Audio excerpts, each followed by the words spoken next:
خواتین و حضرات، انفیکشن کنٹرول سوسائٹی آپ کی صحت کے بارے میں آپ کی آگاہی کے لیے، آپ کو بہتر صحت کے لیے مضامین آپ کی سماعت کے لیے پیش کرتی ہے، جس کے ذریعے آپ اپنی جسم کی حفاظت کر سکتے ہیں، بیماریوں سے بچ سکتے ہیں اور بیماریوں پہ جو پیسہ خرچ ہوتا ہے اسے بچا سکتے ہیں۔ اپنی فیملی کو، اپنی دوستوں کو ان مسائل سے آگاہ کر کے ان کو بھی بیماریوں سے بچا سکتے ہیں۔ جلد کی حفاظت کے بارے میں ہم کچھ بتانا چاہتے ہیں۔ جلد انسانی جسم کا بہت ہی اہم آرگن ہے، آرگن یعنی کہ بہت ہی وائٹل آرگن ہے۔ جس طرح جگر ہے، جس طرح دل ہے، دماغ ہے، کڈنیز ہیں، لنگس ہیں، جس طرح یہ امپورٹنٹ آرگن ہے، اسی طرح جلد بھی ایک امپورٹنٹ آرگن ہے۔ جلد کے بغیر انسان زندہ نہیں رہ سکتا۔ جلد کی بیماریاں انسان کو بعض دفعہ ایسا کر دیتی ہیں کہ وہ دوسروں کے سامنے جاتے ہوئے بھی کتراتا ہے۔ تو بہتر یہ ہے کہ اسکن کی معلومات حاصل کر کے، اسکن کے افسانے صحت کے اصولوں کو سمجھ کر اپنی جلد کی حفاظت کیجیے اور بیماریوں سے بچیے۔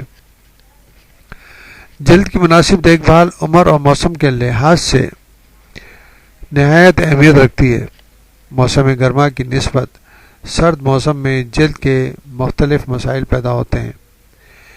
پہلے مختصراً جلد کی ساخت یعنی اناٹمی کا ذکر ہم کریں گے تاکہ آگے چل کر اس کی تفصیل سمجھنے میں آسانی ہو۔ جلد کی اوپری تہہ کے دو حصے ہوتے ہیں، ڈرمس اور ایپیڈرمس، جو ساخت میں نہایت پتلے اور باریک ہوتے ہیں۔ جلد کا بیرونی کام بیرونی عناصر سے جلد کا کام بیرونی عناصر سے حفاظت اور جسم کے درجہ حرارت کو اعتدال پر رکھنا ہے۔ یعنی کہ یہ پوری ایئر کنڈیشننگ سسٹم ہے کہ پورے ٹیمپریچر یعنی تھرموسٹیٹ کے حوالے سے یہ کام کرتی ہے کہ جسم کو ایک نارمل ٹیمپریچر پہ جو 98.4 ہوتا ہے اس کے اوپر رکھنا اس کا کام ہوتا ہے۔ موسم کے لحاظ سے جلد پر تبدیلیاں واقع ہوتی رہتی ہیں۔ اوپری تہہ ایپیڈرمس ایک خاص قسم کے پروٹین سے بنی ہوتی ہے جسے کیراٹن کہتے ہیں۔ یہ ہماری جلد کو سردی، گرمی اور خشکی سے بچاتی ہے، بیرونی جراثیم سے حفاظت کرتی ہے۔ اس کے نیچے والی تہہ جسے ڈرمس مسلسل نئے خلیات یا سیلز بناتی رہتی ہے جو اوپر کی طرف بڑھتے رہتے ہیں اور اوپری سطح تک پہنچتے پہنچتے یہ خلیات یا سیلز پرانے ہو کر جھڑ جاتے ہیں، جبکہ اس جگہ کے نیچے کی طرف یعنی ڈرمس سے نئے خلیات سیلز پیدا ہو کر اوپر کی طرف آتے رہتے ہیں۔ اس فعل کو کیراٹنائزیشن یا دوسرے الفاظ میں یہ کہہ سکتے ہیں کہ پتلی جھلی جھڑتی اور نئی اس کی جگہ لے لیتی ہے۔ ہر جگہ یہ عمل ہمارے نوٹس میں نہیں آتا، مگر چونکہ پیروں اور تلووں کی تہہ موٹی ہوتی ہے اس لیے اس کی خلیات بھی موٹے چھلکے کی صورت میں اترتے رہتے ہیں، بلکہ اکثر افراد میں اتنے زیادہ محسوس ہوتے ہیں کہ انہیں بلیڈ کی مدد سے کاٹ کر نکالتے ہیں۔ یہ طریقہ غلط ہے، اس سے انفیکشن کا خدشہ ہوتا ہے۔ بہتر یہ ہے کہ کسی نرم یا ٹائل کے جھانوں کی مدد سے رگڑ کر یہ چھلکے علیحدہ کیے جائیں۔ دوسری بہترین مثال سر کی ہے، جہاں ان چھلکوں کی مدد کے بننے کا عمل مسلسل جاری رہتا ہے، جو کہ قطعی نارمل ہے۔ اب اگر آپ سر کی باقاعدگی سے دھو کر صاف نہیں کریں گے تو ان چھلکوں کی تہہ باتیں جمتی جائے گی اور جو خشکی یا ایگزیما کا سبب بھی بن سکتی ہے۔ اگر یہ خشکی زیادہ مقدار میں بننے لگے تو گردن، کندھوں، سینے اور اکثر چہرے پر جھڑ کر سرخی اور خارش کا سبب بھی بن سکتی ہے، جبکہ چند افراد میں خشکی بہت زیادہ ہوتی ہے اور ایک بیماری کی صورت اختیار کر لیتی ہے۔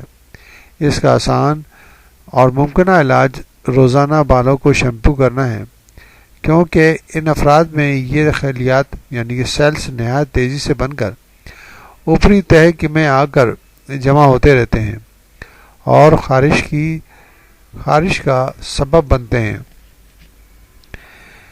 اسے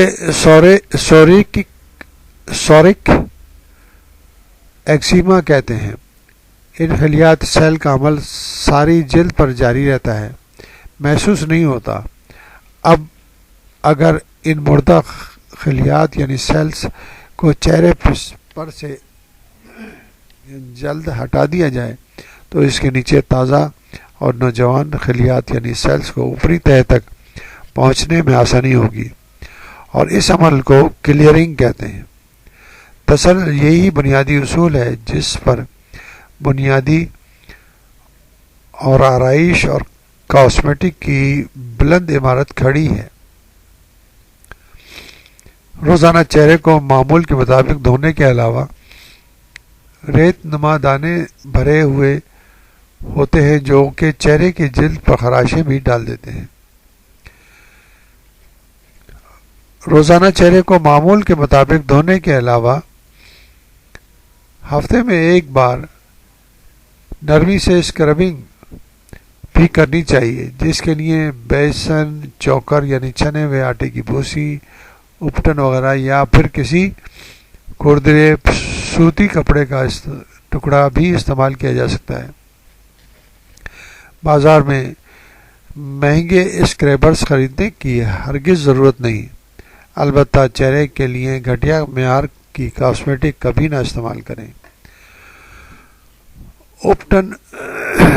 اپٹن کا استعمال بھی فائدہ مند ہے، مگر چونکہ اس میں ہلدی شامل ہوتی ہے اس لیے تھوڑے تھوڑے عرصے کے لیے استعمال ترک کر دینا چاہیے، ورنہ چہرے کی رنگت مسلسل پیلی دکھائی دے گی۔ نیز بیشتر اپٹنوں میں تیل بھی ملا ہوتا ہے جو کہ چکنی اور دانے دار مثانے والی جلد کے لیے مناسب نہیں ہوتا، تو اس بات کا بھی دھیان رکھیں کہ پھر بازار میں دستیاب کچھ امپورٹڈ اسکربرز مٹیریل اس قسم کے بھی دیکھنے میں آئے ہیں کہ ان میں چکنے محلول کے اندر سخت قسم کے باریک ریت نما دانے بھرے ہوتے ہیں جو کہ چہرے کی جلد پر خراش بھی ڈال سکتے ہیں۔ اس لیے ان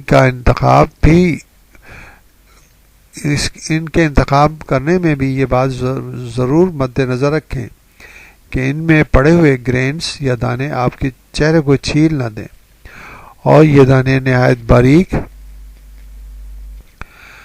اور ہموار سطح دار ہونے چاہیے۔ یہاں بھی کم خرچ بالانشین کا اصول اپنایا جا سکتا ہے، یعنی آپ اس عمل کے لیے بیسن، بھوسی وغیرہ استعمال کر سکتے ہیں۔ کچھ افراد چہرے کو بار بار دھونا اچھا نہیں سمجھتے، دن میں صرف ایک بار دھو لینا کافی خیال کرتے ہیں۔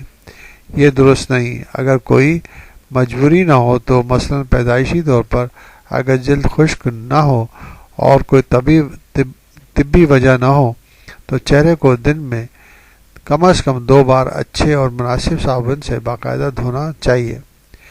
چہرے کے معاملے میں ہر کس ناقص کے مشرے پہ عمل کرتے ہوئے اسے تختہ مشق ہرگز نہ بنائیں۔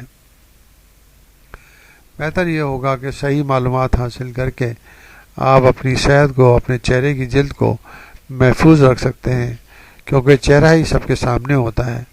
اگر چہرے پہ کچھ بدنما داغ دھبے پڑ جائیں گے تو آپ کو محسوس ہوگا کہ آپ جو ہیں دوسروں کی جانب میں کترا رہے ہیں۔ تو بہتر یہ ہے کہ صحیح معلومات حاصل کر کے چہرے کی جلد کو محفوظ رکھیں اور اسے بہتر سے بہتر بنائیں۔